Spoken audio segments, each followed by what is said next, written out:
એક જ દિવસે આજે પાલિકામાં બે બેઠકો મળી. પાલિકામાં સ્થાયી સમિતિની બે બેઠક મળી. પ્રથમ બેઠકમાં મુલતવી રહેલી પોસ્ટ ઓડિટની દરખાસ્ત મંજૂર કરાઈ તો તરત જ 11 કલાકે મળી બીજી બેઠક. જાકાર્તા ખાતે યોજાનાર ઇન્ટરનેશનલ મેયર ફોરમમાં ગુજરાતના પ્રતિનિધિ તરીકે મેયર પિંકીબેન સોનીને નોમિનેટ કરવામાં આવ્યા છે. ત્યારે મેયર પિંકીબેન સોની નોમિનેટ થતાં ખર્ચ સહિતની દરખાસ્તોને પણ મંજૂરી અપાઈ છે.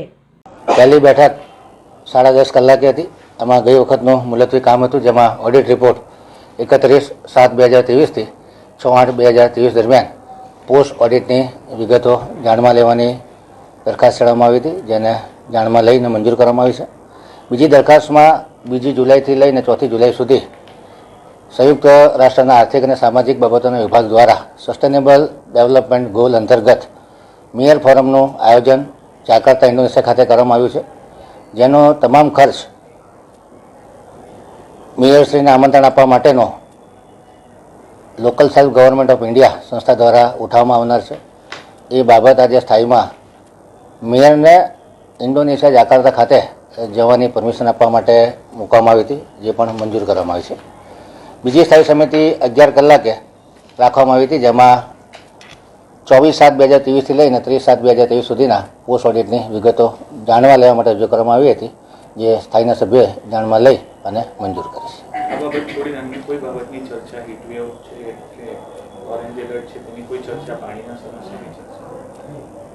એવી બહુ ખાસ કોઈ ચર્ચા થઈ નથી.